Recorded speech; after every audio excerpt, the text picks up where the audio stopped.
Príjemný aprílový podvečer vám prajem, milí diváci, diváčky, naši sledovatelia aj online. Nachádzame sa teda tu opäť v Rosenfeldovom paláci pri diskusii Genius Loci. Moje meno je Milan Hrbek a dnešnou témou je Žilina a dobrovoľníctvo, alebo teda dobrovoľníctvo v Žiline. Zhodou okolností sa stalo, že dnes prijali moje pozvanie 4 hostky, 4 dámy a tie si tu teda postupne predstavíme. Tuto zľava sedí dáma číslo 1 Zuzana Vojtušová, vedľa nej slečna Karolína Majková, tuto zase po mojej pravej strane pani Eva Molková a pani Paula Vojčíková. Tak, tu už by sme mali teda predstavené naše hostky a ja by som ich poprosil, aby sa nám teda predstavili ešte bližšie, akú tu zastupujú dnes organizáciu a čo je vlastne ich náplňou v rámci tohto dobrovoľníctva, keďže teda dobrovoľníctvo je dnešná téma. Tak, pekný večer, moje meno je teda Zuzana Vojtušová a som tu za organizáciu Žilinské dobrovoľnícke centrum, čo je vlastne krajská organizácia, ktorá zastrešuje dobrovoľníkov a dobrovoľnícke ponuky. Sme servisná organizácia, ktorá má databázu či už dobrovoľníkov, vzdeláva o dobrovoľníctve, snaží sa podať aj pomocnú ruku a byť nápomocná v vzdelávaní s prácou s dobrovoľníkmi. Takže, a pôsobíme na území celého Žilinského kraja. Tak príjemný večer, podvečer. Moje meno je Karolína Majková a ja som tu dnes za 2 organizácie súčasne. Jedna je Národný inštitút vzdelávania a mládeže, kde zastávam funkciu regionálneho koordinátora práce s mládežou a potom za druhú organizáciu, a to je občianske združenie Filmový klub Bytča, kde vlastne pracujeme na kultúrnom centre a festivale Hviezdne noci a tam zastávam funkciu koordinátora dobrovoľníkov. Ďakujem. Tak ako bolo povedané, volám sa Eva Molková a chcela by som vám dnes predstaviť diecéznu charitu Žilina a jej dobrovoľnícky program Farských charit. Sú to dobrovoľníci, ktorí pracujú vo farnostiach a my ich vlastne koordinujeme. A vynimočne je tento projekt v tom, že väčšinu tvoria ľudia v produktívnom veku až dôchodci. Také trošku špecifické, tak možno sa na to potom pozrieme bližšie. A tuto mám aj kolegynku, ktorá už je v tejto službe 27 rokov? 25? 29 rokov v tej dobrovoľníckej službe. Tak. Možno budem rozprávať takto. 30 rokov je už dosť veľký vek, dlhý. Tu pán je 30-ročný. Ale mne to preletelo ako voda a vôbec to necítim, že by ma to nejako zaťažilo alebo odradilo od takejto dobrovoľníckej práce, na ktorú som sa podujala. Jednoducho, ako čas letí a ide, sami to mnohí poznáte a keď sa človek o niečo zapáli a chce, no tak potom to ide samo od seba, dá sa povedať a ide aj ten čas. Nehovorím, že je to jednoduché, že je to vždy ľahké a že na tom netreba zapracovať. Ale priznám sa, že mňa to posunulo oveľa ďalej, než som. Neviem si predstaviť, čo by som robila v mojom veku, už ako dôchodca, takmer tých 30 rokov. Bez manžela ako vdova, deti vyrastú, sú vnúčatá, sú pravnúčatá. Všetko je krásne, všetko je to nádherné. Ale predsa len môj život by bol nejakým spôsobom taký ochudobnený. A ja nemám čas, chvála Bohu, na choroby, na seba, na problémy. A nemusím riešiť ani nejaké žabomyšie vojny so susedmi a tak. A mám ten pocit toho naplnenia, toho života zmysluplného a toho, prečo sa odá žiť. A prečo je to dôležité.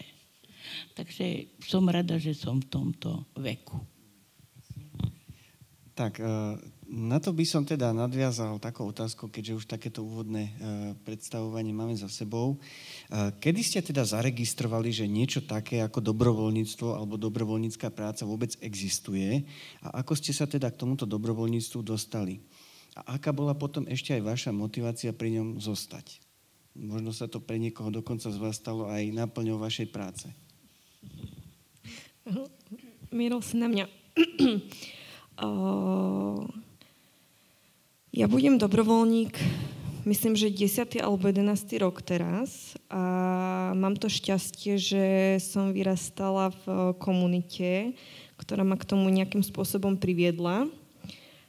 Začalo to tým, že som predávala lístky alebo som robila šatniarku na rôznych podujatiach a vlastne ako keby sa z toho stalo to, že som teraz koordinátor produkčná určitých podujatí a na základe toho som si aj našla teraz prácu, v ktorej pôsobím.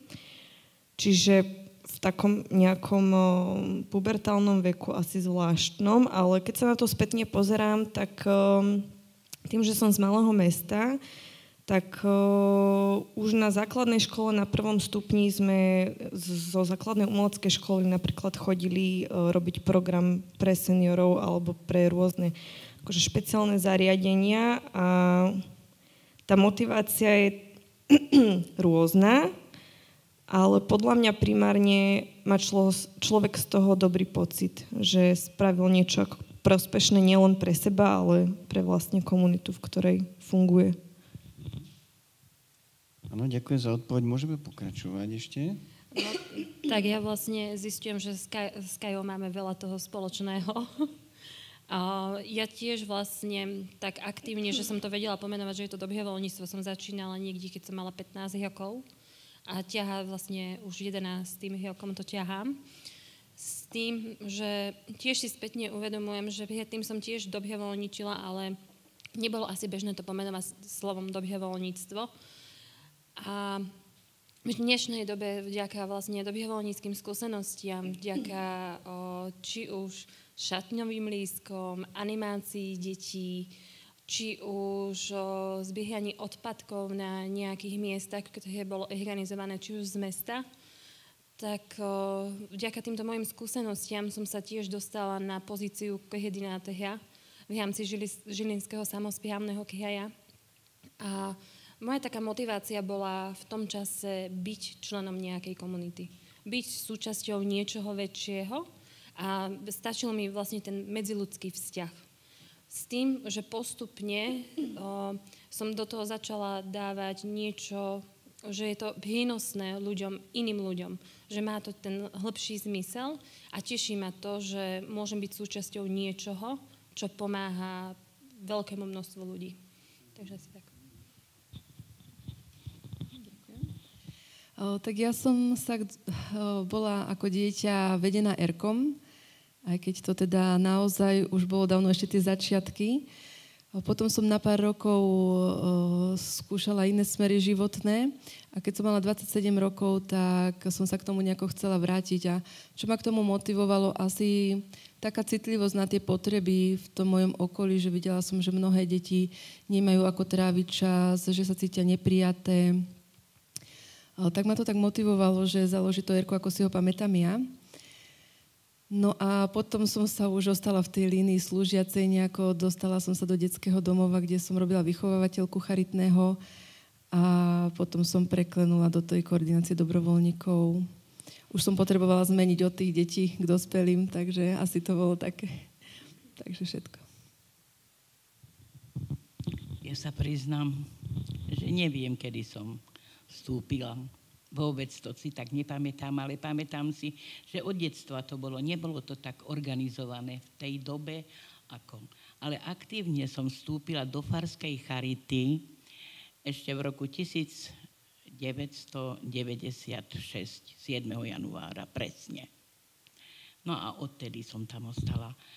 Nevedela som, čo to je, alebo aké to je, čo to všetko prináša, ale je to úžasná vec, takže mám také veľké šťastie, že som sa dostala k tomu. No, Dobrovoľníctvo ako také má množstvo v úvodzovkách tvári, rôznych podôb. Dosť často záleží teda od vekovej skupiny, ktorá dobrovoľníckú činnosť vykonáva. Ako vyzerá teda to v úvodzovkách vaše dobrovoľníctvo? S akými skupinami pracujete najčastejšie? Asi. Tak u nás v Žilinskom dobrovoľníckom centre najčastejšie pracujeme s mladými a pracujeme aj s mladými ako výchova k dobrovoľníctvu. Síce pod 15 rokov sa o dobrovoľníctve hovoriť ešte nedá zo zákonných možností, ale je fajn ukazovať, že to dobrovoľníctvo existuje, že tu je, aké má možnosti. Ale my sme síce na tých mladých tak viacej zamerianí, ale pracujeme aj so seniormi, s dôchodcami, so zdravotne znevýhodnenými ľuďmi a snažíme sa zavádzať aj inkluzívne dobrovoľníctvo a poukazovať, že aj táto skupina obyvateľstva a ľudí dokáže byť nápomocná. No, tak ja to mám tak, že z organizácie Filmový klub Bytča sa zameriavame najmä na dobrovoľníctvo v oblasti kultúry. Práca s mládežou najčastejšie stredné školy až po 50 rokov. A potom z tej druhej inštitúcie je to taktiež mládež, ale tam je to rôznorodé tým, že vlastne so Zuzkou profesíne spolupracujeme ako inštitúcia, tak tam sa to rôzni, ale najviac asi vnímam, že to sociálne dobrovoľníctvo, kultúrne, environment, možno ja sa s tým stretávam, ale to je asi tým, že som trošku zaujatá, tým, že pochádzam z kultúrneho prostredia a komunity, čiže tam je to také rôzne, ale v mojom živote najviac rezonuje dobrovoľníctvo v oblasti kultúry. Tak my, keďže sme charita, tak asi to napoveda, že aká je naša klientela. Venujeme sa ľuďom v núdzi, ohrozeným skupinám. Naši dobrovoľníci sa venujú najmä seniorom, viacdetným rodinám, matkám, samoživiteľkám, často teraz už je babkám, samoživiteľkám, chorým ľuďom, starým, takže tej takej ohrozenej skupine. A moji dobrovoľníci, naši dobrovoľníci sú najmä ľudia v produktívnom veku, ja by som povedala od 40 vyššie a väčšina sú aj seniori, dôchodci. A čo je úplne úžasné, ako dôchodci sú podľa mňa najlepší dobrovoľníci, hlavne pre tú našu klientelu, ktorá si vyžaduje citlivosť, zodpovednosť, stálosť, kontakty, vzťahy. Čiže na toto sú obrovské hodnoty, ktoré nachádzame v tých našich dobrovoľníkoch. Ale charita pracuje aj s mladými, máme príležitostné, teda tieto, ako sa to povie, príležitostné nejaké podujatia, kde ich voláme. Prípadne v našich zariadeniach sú dobrovoľníci, ale tá práca je už ozaj náročná, lebo vyžaduje si to veľkú formáciu k tej zodpovednosti, k stálosti, aby sme sa vedeli na nich spoľahnúť, aby naši vyťažení zamestnanci ich nemuseli neustále zaškolovať, po týždni si to rozmyslia tak. Takže tešíme sa, že sú aj iné organizácie, ktoré ich formujú a potom už prídu k nám hotoví. Ale teda tí seniori sú hlavne naši dobrovoľníci. No vlastne, povedala si všetko. A čo ešte dodať k tomu, že nielen, že sa snažíme my už na úrovni farských charít, teda pomáhať nielen seniorom, ale pomáhať aj mladým rodinám, ktoré sú v núdzi, pomáhať osamelým matkám, pomáhať mladým ľuďom, ktorí majú problémy doma s rodičmi a so svojimi priateľmi, kamarátmi a ja neviem čím všetkým. No a uvedomili sme si, že nielen to materiálne zabezpečenie je dôležité, že je veľmi dôležité vytvárať si vzťah. Veľký priateľský vzťah, či je to už so seniorom, alebo s tými mladými, alebo s ľuďmi, s matkou osamelou, ktorá sa stará o deti a nemá. A poradiť im aj právne záležitosti, aj rôzne iné, ale pozdvihnúť ich, potešiť, podvihnúť. A tak robíme také rôzne akcie pre týchto ľudí, aby sme, lebo nielen z chleba je človek živý, A on, keď sa dostane a keď sa mu pomôže a pozviecha sa, potom si už sám pomôže veľmi jednoducho. Pretože vie ako na to. A na to sme my, aby sme ich aj povzbudzovali, aj potešovali, ale aj pomohli, aj ukázali, ako právne ísť, kde môžu dostať pomoc, ako si to zariadiť. A jednoducho, čo sa dá, to treba pomôcť. Ale predovšetkým aj vypočuť, počúvať, trpezlivo im načúvať a potom ich povzbudiť. Tak to je práca farských charít. Ja by som chcela zareagovať jednou vetu ešte, že aj vzhľadom na to, že v akej sme tu dnes zostave, je úplne jedno, že v akej oblasti to dobrovoľníctvo je, ale pre mňa osobne je najkrajší moment ten, keď vidím, že je tam ten medzigeneračný dialog, že z môjho konkrétneho prípadu, keď 16-roční mladí po nejakom podujatí komunikujú s našimi rodičmi a starými rodičmi a každý nejakým spôsobom prispel k niečomu, tak toto je podľa mňa veľmi pekné na tom, ten medzigeneračný dialog. No tak ja by som na túto tvoju odpoveď teraz nadviazal. Tak teda tým pádom, aké si myslíte, že sú teda najväčšie benefity dobrovoľníctva? Ako to dokáže teda život skvalitniť? Nie len teda človeku, ktorému pomáhame, ale aj my z pozície dobrovoľníka alebo koordinátora.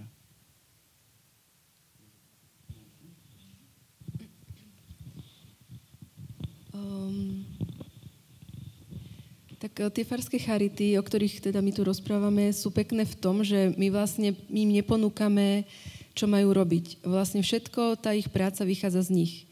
Ja by som to povedala, že každý človek má nejaký dar a ten dar dokáže použiť. A my sa snažíme toto robiť v tých dobrovoľníkoch. Podnecovať, pozbudzovať, motivovať a každý dar sa dá darovať. A v tých farských charitách, farská charita pôsobí vo farnosti a vo svojom okolí. Čiže väčšinou aj dediny, mesta, sídliska. Čiže tam vždy sa nájde niekto, kto vás potrebuje. Hej? Takže asi v tomto je to pekné, že nachádzajú aj tí dobrovoľníci, dokážu využívať svoje dary, darovať svoj život, ešte svoj čas. No samozrejme urobia veľa dobra, o tom nejdem ani hovoriť. A pre mňa ako pre koordinátora, tak ja mám len veľkú bázeň pred našimi dobrovoľníkmi, čo oni všetko dokážu. A aké dobro robia, aj často v skrytosti. Pre mňa je to naozaj takým svetlom, hej, že ešte existuje taká ľudská dobrota. Nachádzam to v tých našich dobrovoľníkoch. Mňa to veľmi povzbudzuje.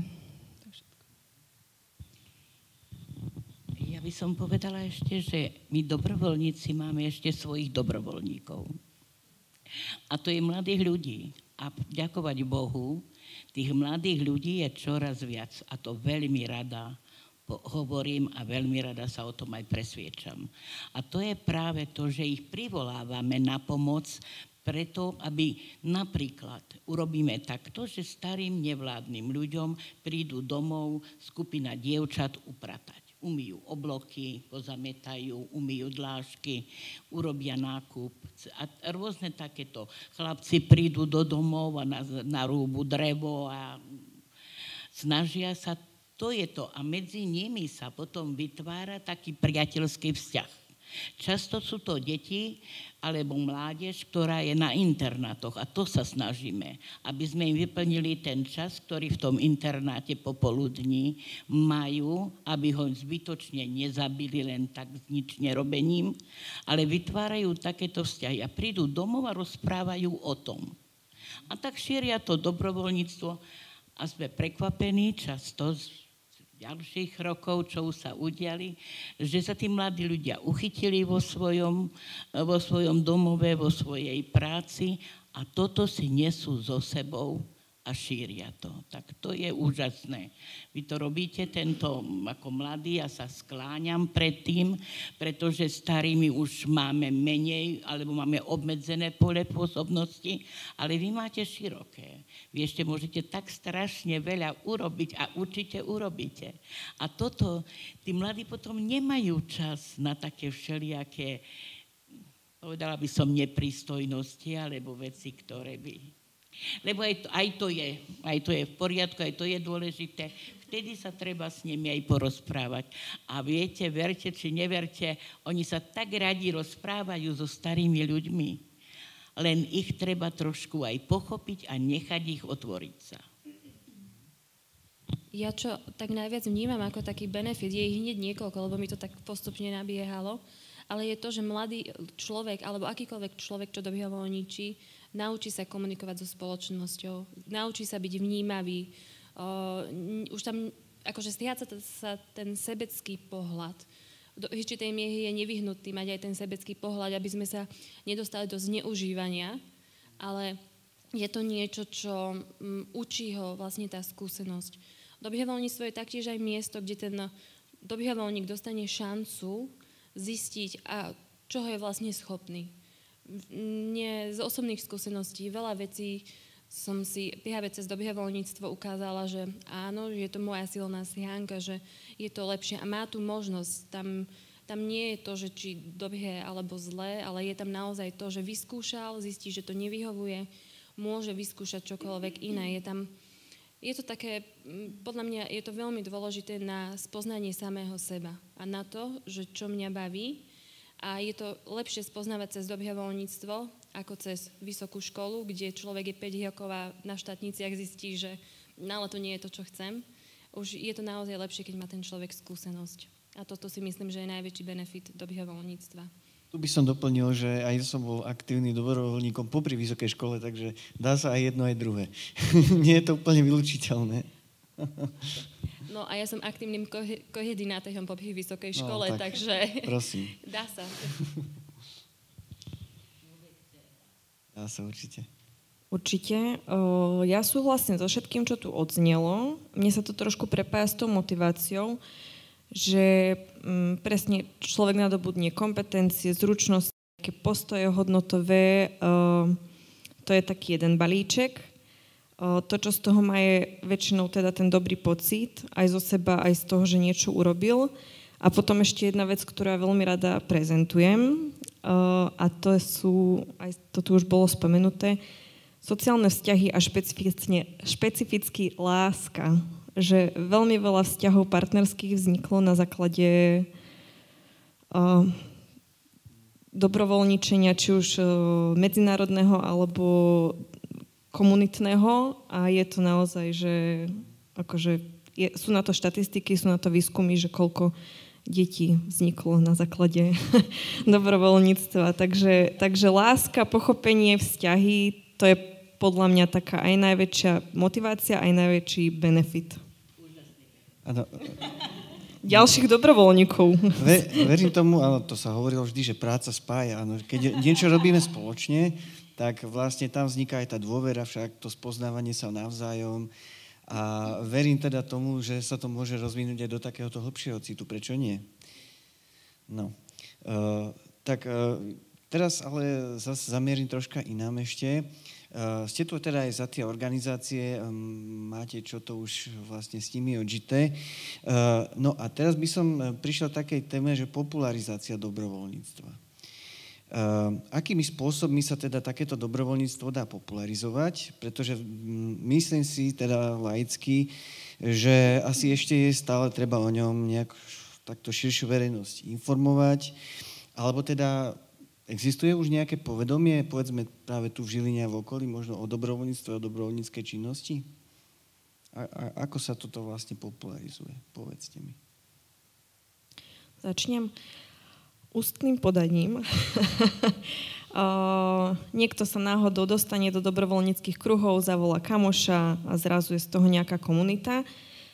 Ja teraz viem, že vznikla dobrovoľnícka skupina pol roka dozadu asi pod mestom Žilina. Je tu koordinátorka práce mesta, ktorá sa teda aktívne snaží zháňať, chodí po školách, informuje, ale ako takto, ja si myslím, že povedomie o tom dobrovoľníctve je, len už druhá vec je tá, že ako naozaj aktívne zapojiť mladých alebo aj hociakých ľudí do toho. A to je podľa mňa reálne tým ústnym podaním, že oni uvidia živú knihu, sa to volá, príbeh človeka, ktorý povie o nejakej svojej ceste tým dobrovoľníctvom, čo mu to dalo, čo mu to nedalo, čo mu to prinieslo, kam ho to zaviedlo, takže toto je podľa mňa, že na sociálnych sieťach všade to už je, tí ľudia o tom vedia, len musia ako keby, musíme ich tak popohnať k tomu, aby sa do toho aktívne zapojili. No, tak ja vlastne súhlasím so všetkým, čo Kaja povedala, s tým, že iba doplním, vlastne naozaj už povedomie o dobrovoľníctve spoločnosti existuje.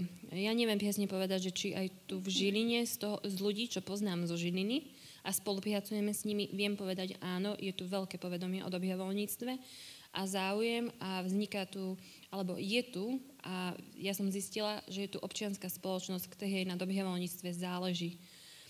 A už niečo na taký štýl, že propagovanie na Facebooku, na sociálnych sieťach, na novinách, dokonca mladí ľudia už sú z toho tak presítení, že keď chodíme a vzdelávame mladých ľudí o dobrovoľníctve, oni sú šťastní, že tam fyzicky stojí tá živá kniha, ten živý človek, čo si to zažil a naozaj oni nechcú mediálne aktivity. Oni to nechcú. Oni chcú písať, oni chcú malovať. Ja mám pocit, že sa to akoby otáča, že už to zdieľanie toho povedomia cez sociálne siete akoby bolo už úplne, dá sa to cez to, ale naozaj osobný kontakt a to aj mladí sa zhodli vo výskume, keď bol na to osobný kontakt a podanie z úst kameráta, nie mami, nie otca, ale z kameráta, že poď, ideme spolu niečo, to je najväčšie množstvo dobrovoľníkov, aké vzniká. Som sa tak teraz, keď ste o tom rozprávali, so všetkým súhlasím, zamýšľam nad tými našimi dobrovoľníkmi.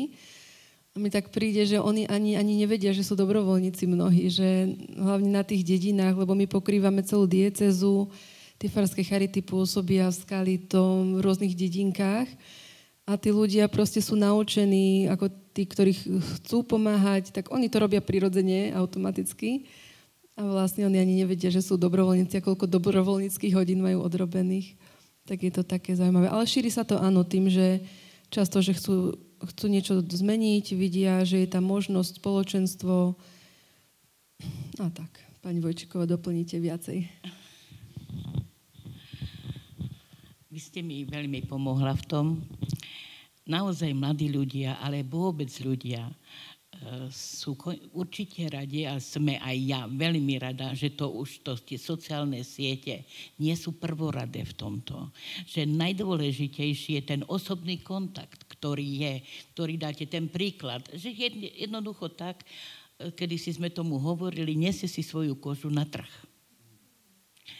No a to ich tých ľudí najviac ako si privedie. A to bolo, že ešte, keď povieme o niekom, kto padol, lebo každý má právo padnúť. Ale my máme povinnosť pomôcť mu vstať.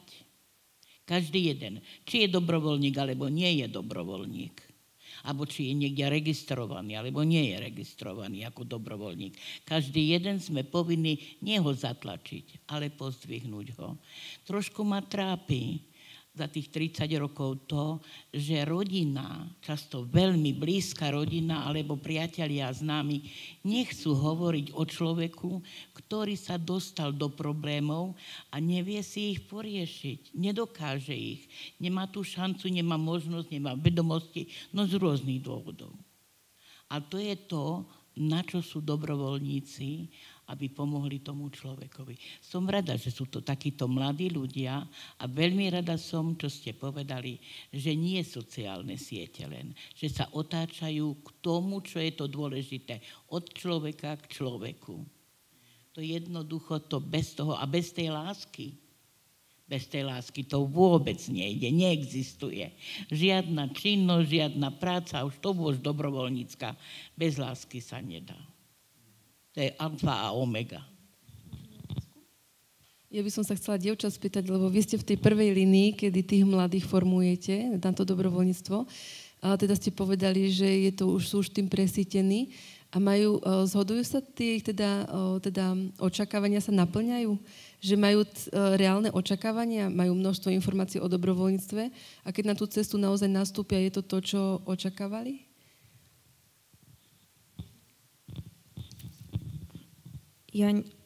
si úplne nemyslím, že od toho oni niečo očakávajú extra. Že áno, je tam tá skupina, ktorá chcem sa zdokonaliť, neviem, v práci technika, tak idem dobrovoľničiť ako technik a nadobudám tam nejaké zručnosti, ale väčšinou je to naozaj o tom, že chcem byť súčasťou komunity a po nejakom čase, trvá to aj roky, je to vo fáze, že aha, však ja som sa naučil vybavovať toto, nerad som telefonoval, teraz som zrazu produkčný. Mám mnoho kontaktov, dostal som sa tak, že môžem vystavovať svoje šperky, že môžem robiť workshopy, že akože podľa mňa sú tie ciele nízke a tou cestou toho dobrovoľníctva sa ako keby otvárajú nejaké nové možnosti, nové obzory a zrazu presne ako Zuzka hovorila, si človek povie, že aha, vedia, toto dokážem. A na základe toho si oni stanovujú nejaké ciele. Ale to je môj osobný, neviem, možno to tak nie je. Mne k tejto otázke ešte tak napadlo, že oni očakávajú zábavu. Oni očakávajú zábavu a neočakávajú... idú sa zabaviť s tým, že idú vyvenčiť psíkov. Je to úplne je úplne jedno, akú aktivitu idú, oni čakajú zábavu. A postupne si tam začnú uvedomovať tie nadobudnuté skutočnosti, zhyučnosti, ale stále si myslím, že v tom momente nevedia povedať, že je toto, nevedia, čo by mali vlastne čakať. Aj keď to stále počúvajú, ako by naozaj nevedelo sa preniesť to, čo my im povieme, do toho, aby si to oni vedeli v hlave vlastne uvedomiť a predstaviť. Ďakujem.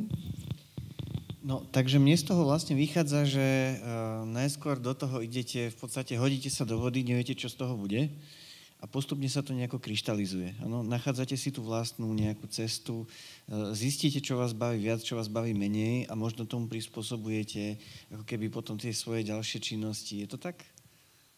Za mňa je to viac menej tak, ale sú aj ľudia, ktorí presne vedia, že chcú sa naučiť pracovať so zdravotne znevýhodnenými ľuďmi. Že sú ľudia, aj je to 50/50, by som povedala. A ešte to nemôžeme porovnávať napríklad s enviro témou. Keď si raz dám za cieľ, že ako dobrovoľník idem vyčistiť túto rieku, tak tam jasne vidím, kedy je vyčistená, kedy nie. A kedy je znova znečistená, hej? Ale že treba aj rozlišovať, že v akej oblasti je to dobrovoľníctvo.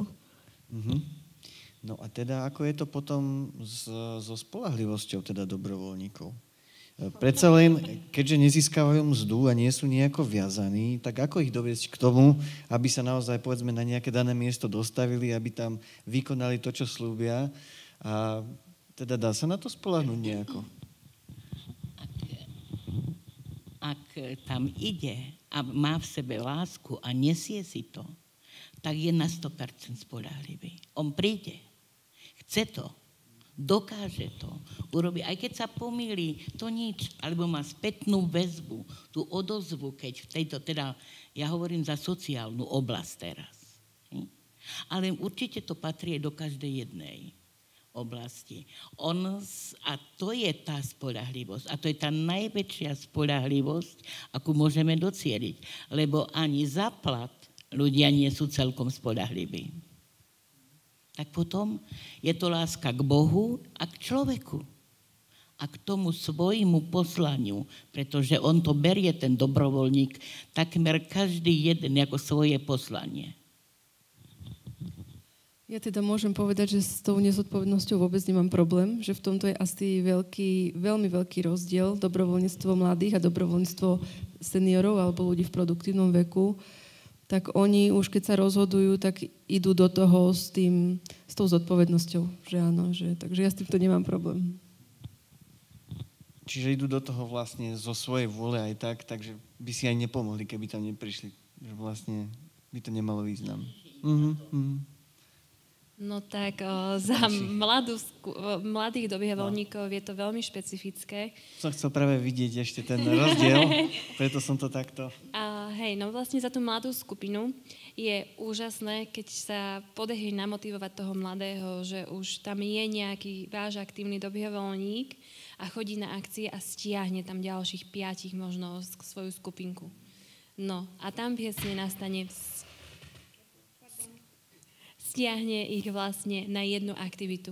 A tam vlastne už je šikovnosť každý nádhia. Aká je tam atmosféra, aký tam je pocit, či dostane pochvalu, alebo dostane, že to zle spravili. Že tam je to veľmi citlivé a je tam naozaj dôležité to, aby sa tam tí mladí cítili pozitívne, aby tam mali naozaj, aby tam bola zábava, aby to bolo... že nie, že teraz hodinu ideme makať, ale aby sa mohli zasmiať, aby mohli mať naozaj z toho zážitok, ale piesne, ako motivovať, na to sme ešte neprišli. Ak to niekto vie, tak si to, vieme tie základy, skúšame to, ale aby tam zostal tú dlhú dobu, aby mal tú zodpovednosť, ja si myslím, že je to asi aj vekom, že to naozaj vekom a skúsenosťami prichádza.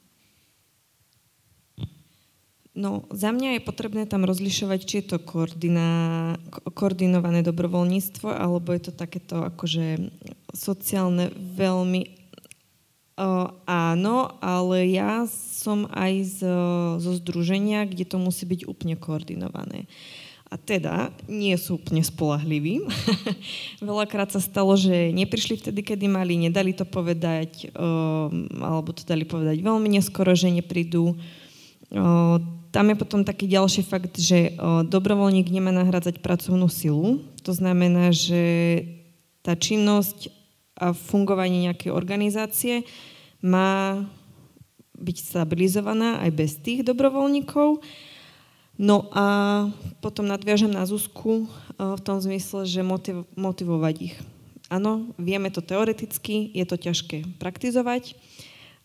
Treba im venovať čas mimo tú aktivitu, to znamená stretávať sa s nimi mimo dobrovoľníckú činnosť, mať o nich záujem, venovať im veľa času,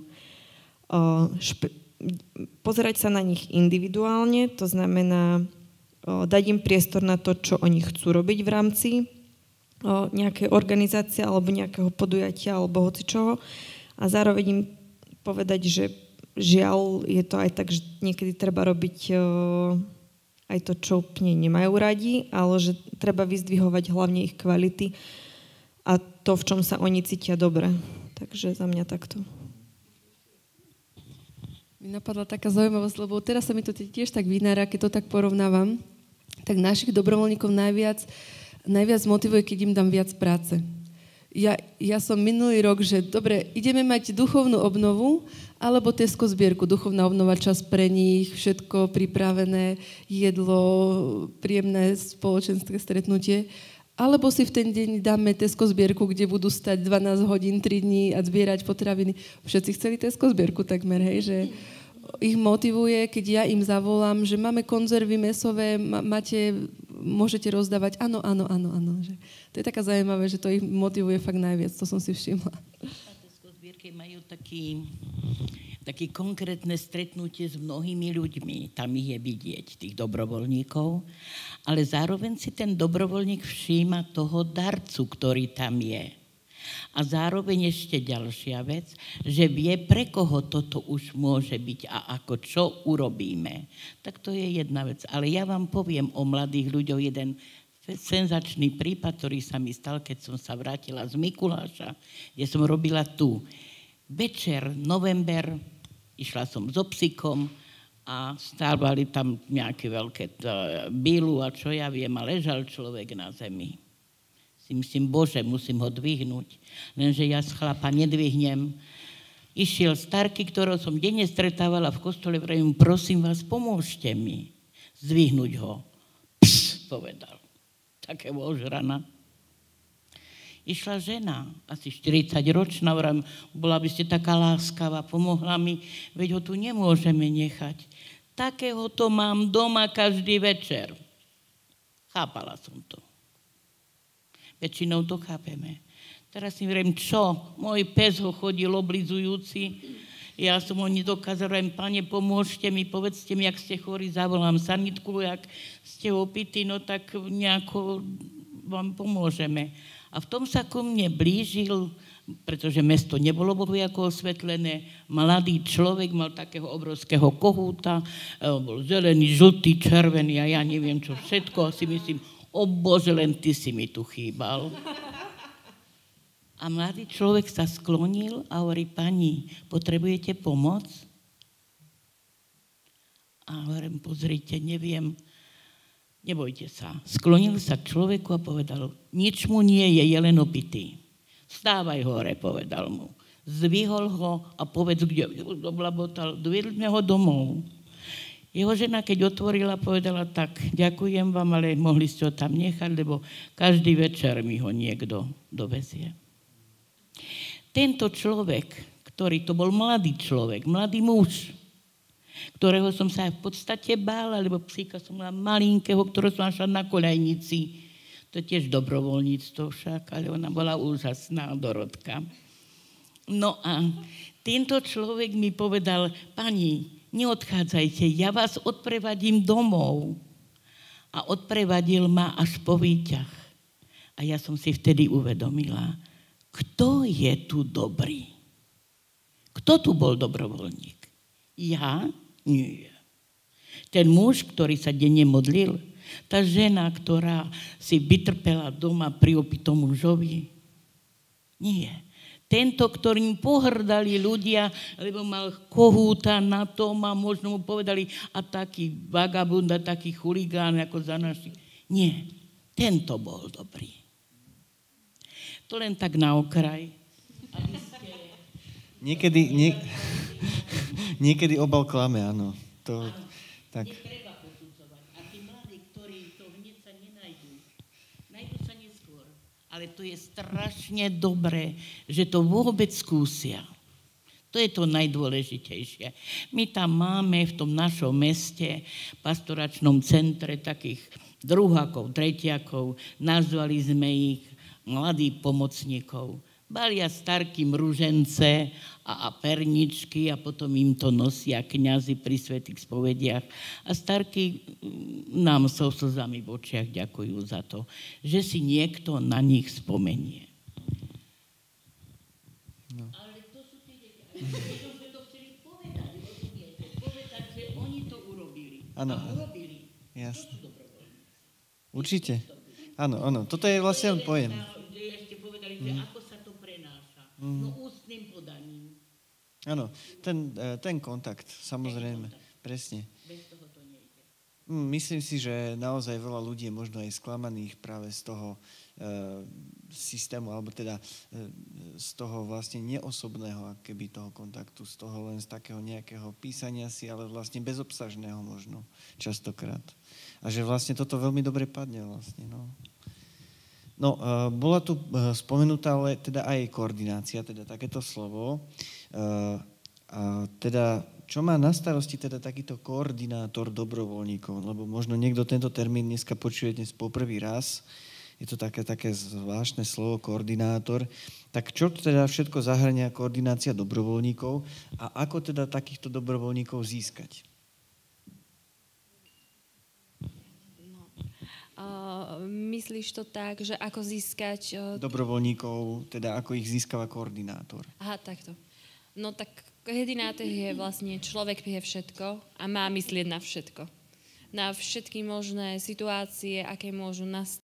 Od toho, že nebude vedieť dať prácu dobrovoľníkom, lebo ich bude 100, až po to, že nebude ani jeden dobrovoľník a tá aktivita by nemala stáť iba na dobrovoľníkoch, čo tu dneska vlastne odoznelo.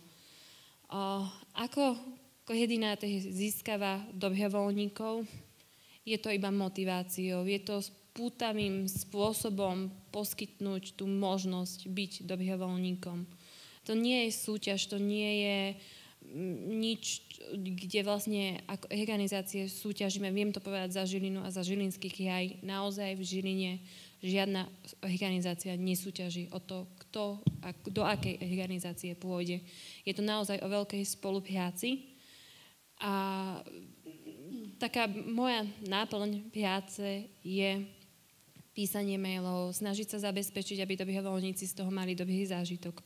Aby organizácia, ktorá žiada o dobrovoľníkov, taktiež mala dobrý zážitok a mala pocit, že tam v tom nie je sama a keď sa niečo pokazí, tak má komu zavolať a má sa s kým o tom pobaviť. Je to taktiež o vzdelávaní tých koordinátorov a vedúcich dobrovoľníkov. A neviem asi, čo už by som ja viacej. No mne sa to stalo tak, že ja som robila animátora v táboroch a tam som povedala tým pubertiakom, že príďte na festival dobrovoľničiť. A z nich sa stali celoroční dobrovoľníci. Takže aj závisí, že či ich už človek hľadá, lebo ich potrebuje, alebo či sa to stane zrazu, že z jedného nejakého veľkého podujatia. No a áno, koordinátor dobrovoľníkov je človek pre všetko. Je to na poli psychológ, na poli súrodenec, na poli rodič, na poli všetko. A motivuje ich. Najviac ich podľa mňa motivuje, rozpráva sa s nimi a pre mňa je to asi najviac to, že dať im príležitosť sa realizovať v tom, v čom chcú. A naozaj, že individuálne, hlbavé psychologické rozhovory. Že je to realita za mňa. Že naozaj oni chcú sa vyrozprávať človeku, čo ich trápi doma, čo ich trápi v škole. Chcú byť súčasťou komunity, kde oni majú 16 a majú 30 ročných kamošov. Vidia zrazu, že dospelejšie názory možno ako od tých rovesníkov. A tak nejak si obohacujeme spoločne tie životy pekne. Takže vlastne sa ti stalo to, že si týchto dobrovoľníkov pozvala a oni zrazu prišli a teraz čo s nimi? No oni prišli na ten festival, tam že všetko super, však lebo som zábavná. A potom zrazu, že oni prídu teraz na najbližší koncert, čo bude a že však oni by niekedy pomohli a že tak si teda spravme dobrovoľníckú skupinu. Že budeme taká partička a doteraz to funguje, už to funguje 2 roky. A je to skvelé. Je to radosť a ešte by som možno povedala, že je pekné sa na to nedívať kvantitatívne, ale je to také, že za mňa osobne, že keď aj vidím posun nejaký profesijný alebo ľudský alebo osobnostný v jednom človeku z 8, tak je to akože pekné a som na toho človeka hrdá, pretože nešiel tam s nejakým cieľom, chcel byť iba súčasťou niečoho a zrazu mu to otvorilo ako keby obzory a posunul sa a je to viditeľné. A je veľmi pekné, že ja som bola pred 8 rokmi v tej situácii a teraz sa vlastne dívam na tých mladších ľudí odo mňa, že oni sú v tej istej pozícii ako ja. A je to super si takto predávať takú skúsenosť. Že to bolo vlastne odovzdané, presunuté a že to má nejakú budúcnosť ešte vlastne aj, no?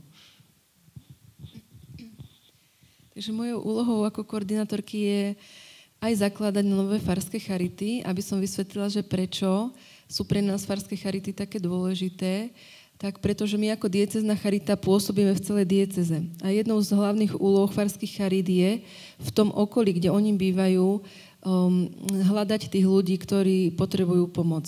A my takto skrze farské charity môžeme tú pomoc diecéznej charity posunúť niekde do Turzovky alebo na Čierne, Martin, okolie. Takže farské charity zakladáme preto. To sú to také predĺžené ruky charity. No a to je taká jedna úroveň. My často ako diecézna charita dostávame väčšie objemy pomoci, ktoré máme prerozdeliť, či už sú to potraviny, alebo stravné lístky, alebo podobne aj oblečenie. Takže toto robíme cez tie farské charity. A tá druhá úroveň tých farských charit je to, čo vychádza z nich. A to je, niektorí sa radšej venujú deťom, majú detské krúžky pre sociálne slabšie deti, tábory robia, niektorí majú radšej seniorov, teda majú ten dar pre seniorov, návštevu seniorov, vybavujú lekárov. Niektorí robia farské spoločenstva, získavajú sponzorov a potom prerozdeľujú tým ľuďom v núdzi. Takže to je už také individuálne, čo vychádza z tých farských charit. No a ešte tou mojou úlohou je teda nás zjednocovať ako také jedno veľké spoločenstvo celej diecézy. zastrešovať, aby vedeli, že niekam patria a vedeli, kam patria. Budujeme tie hodnoty, prepájame tých dobrovoľníkov medzi sebou, aby sa navzájom obohacovali. Takže ako už zaznelo u dievčat, taká čo najviac ich motivovať k tej práci a hlavne, aby sa cítili súčasťou toho spoločenstva. Asi toľko. Ja poviem len toľko. Zhrniem to všetko, čo ste hovorili, lebo to všetko je pravda. Ale ak chceš zapaľovať, musíš horieť. Inak sa to jednoducho nedá. Tak to je to dôležité. A tak sa tí ľudia vracajú naspäť k vám. A ku každému budú sa vracať, pretože tam nájdu to, čo potrebujú. No a to je tá láska a to, že im horia srdcia. No, takže máme ešte chvíľku čas. Myslím, že ešte tu nezaznela jedna taká asi zásadná otázka.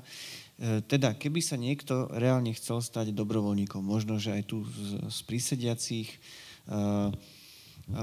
čo preto má teda spraviť, ako sa stane niekto dobrovoľníkom, komu sa má ozvať, ako to celé toto prebieha, je to nejaká oficialita, alebo vlastne čo preto spraviť?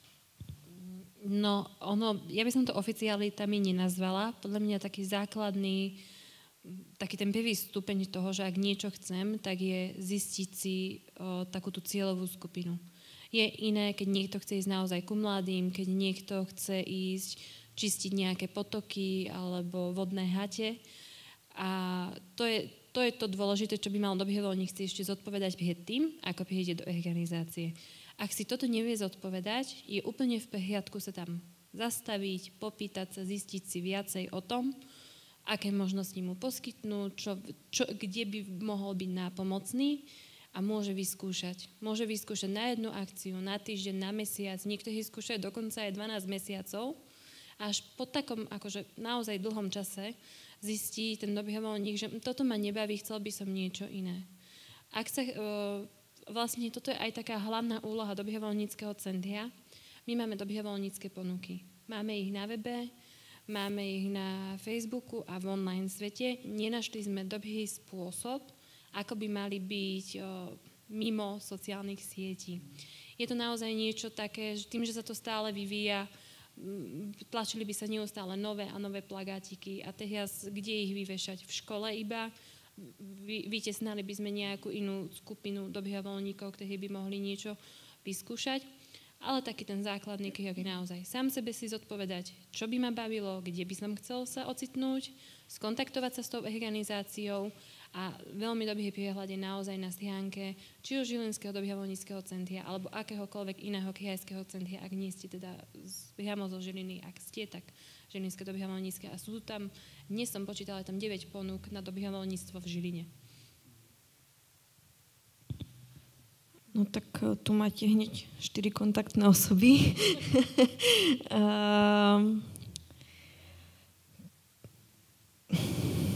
Ľudia o tom vedia, akože už to bolo podľa mňa zodpovedané, že ľudia o tom vedia, rozpráva sa o tom.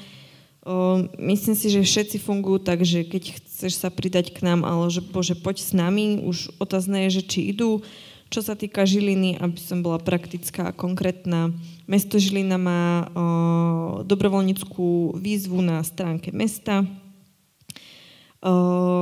kde sa vlastne vyplňa formulár, kde si môžete vybrať aj oblasti, v ktorých by ste chceli, alebo by nejakí potenciálni vaši známi chceli dobrovoľničiť a oni vás potom na základe toho budú oslovovať. A potom je tam druhý spôsob a to je, že keď mám motiváciu, že chcem riešiť ekologické témy, že chcem riešiť kultúrne témy, napojiť sa priamo na tie organizácie a oni budú najšťastnejší na svete, že im niekto píše a že chce byť súčasťou nejakého dobrovoľníckeho tímu alebo tej komunity. Takže za mňa asi takto. Tak u nás sú tiež kontakty na stránke webovej, ale u nás je tá klientela teda náročná. Väčšinou to dobrovoľníctvo máme zamerané na ľudí v núdzi. Takže to si ešte iba dobre zvážiť, že či na to mám sa vedieť odosobniť do týchto vecí. Máme teda dobrovoľnícke príležitosti aj v zariadeniach pre seniorov, pre ľudí bez domova alebo v tých farských charitách, ale tam je to náročnejšie, tam je potrebný súhlas kňaza a traja dobrovoľníci minimálne, aby sa založila farská charita v mieste, kde pôsobíte. Takže ináč všetky informácie na stránke alebo na tom letačiku. Dobre, tak ja by som teda ešte položil úplne poslednú otázku a tá bude teda taká zhrňujúca.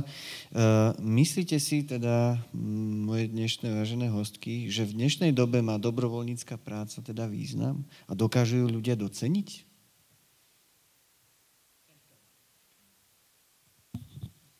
V každom prípade a mám pocit, že čoraz viac.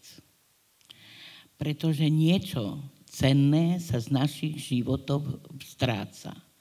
A to my mladí ľudia vy viete najlepšie.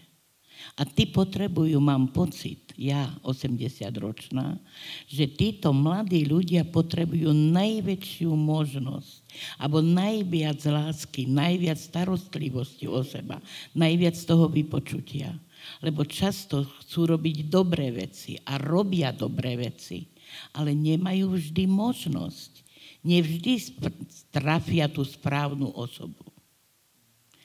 A to povedomie je veľké, aj tu v Žiline, aj v okolí, ktorom robím a stretávam sa. Je už to niekoľko rokov, niekoľko dosť rokov.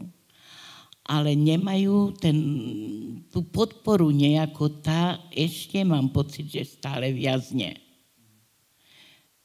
Takže určite je treba robiť dobrovoľníctvo. A nie je to dôležité, či to robia mladí ľudia, ľudia stredného veku alebo seniori. Každý jeden jediný je veľmi dôležitý, lebo každý má ten svoj dar, ako si povedala, a každý ho rozvíja. A to je práve to krásne, že ten človek, ktorý potrebuje tú pomoc, nájde si toho, ktorý mu je blízky, takým tým svojim naturelom, tým svojim zmýšľaním, svojim srdcom jednoducho. A čo som hovorím, nesmierne rada, že tí mladí ľudia sa naozaj toho chytajú. Lebo to je budúcnosť toho. Ja si tiež myslím, že dobrovoľníctvo je veľmi potrebné, ale z môjho teda pohľadu za to, že nesie v sebe tú nezištnosť. Aj keď viem, že sa to už teraz mení u tých mladých ľudí, že majú také rôzne motivácie, ale stále je to darovaný čas, darovaný kus človeka bez nároku na odmenu a v tom sa nesie podľa mňa kus lásky a čo sa už ako pomaly v spoločnosti vytráca. Urobiť niečo pre druhého len tak, za nič. Tak to je pre mňa najväčšia hodnota.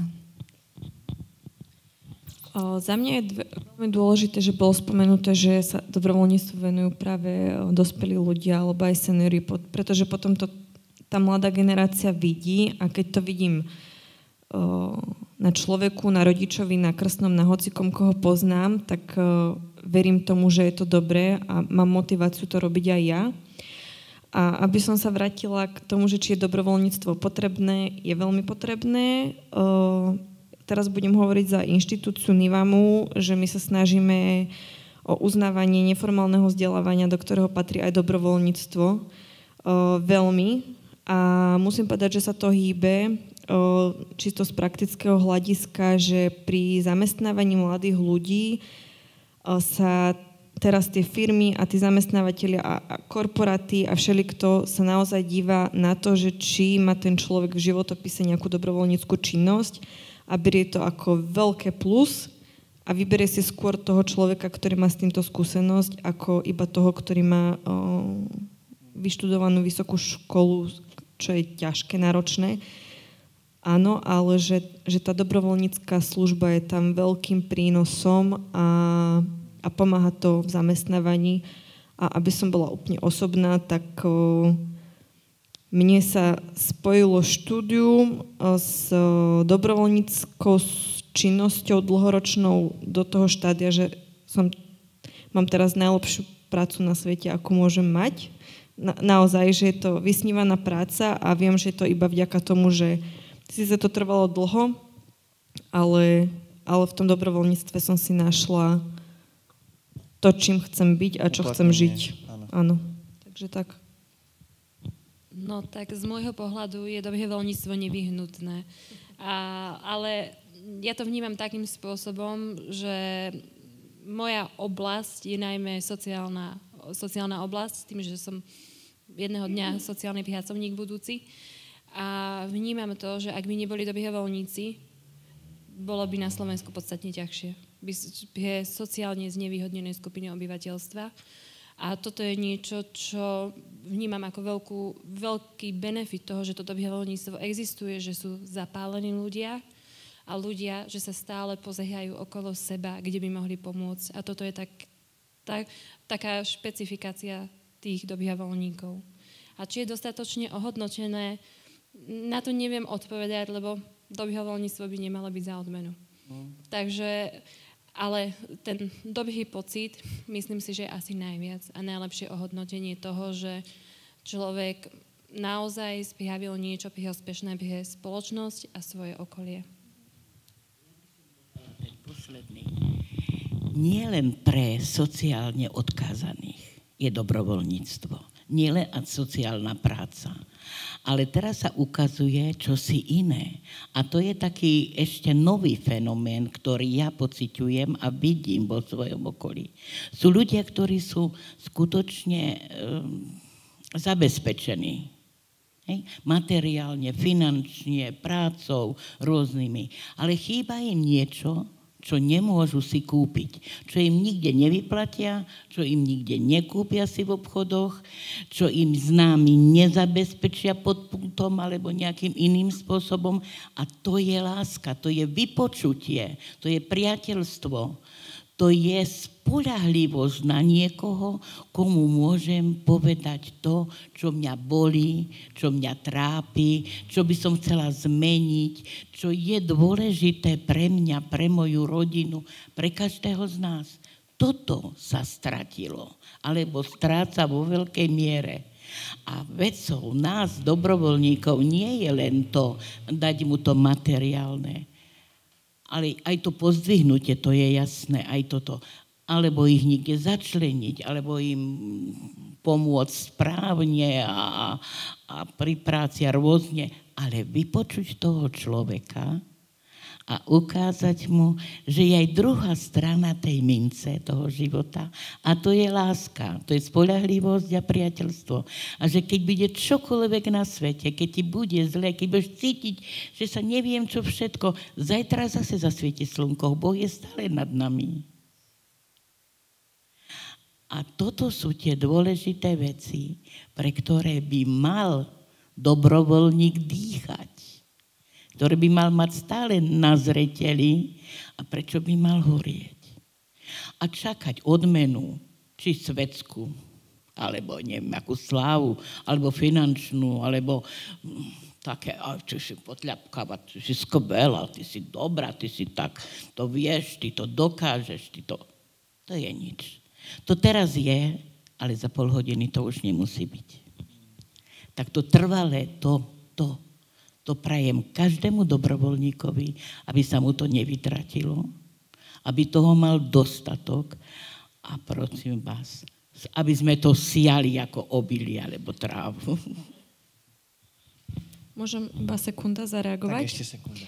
Posledná sekunda, že najviac si to vie sám dobrovoľník alebo sám človek ohodnotiť podľa mňa, ale hovorte, keď uvidíte vo svojom okolí niekoho, najmä mladých ľudí, že je skvelé, že si dobrovoľník.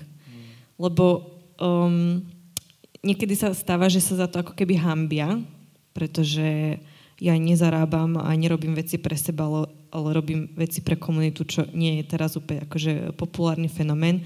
Takže určite ich oceňte a povedzte im, že si skvelý, že to robíš. No a týmto vznešeným posolstvom by som dnešnú diskusiu teda pomaly ukončil.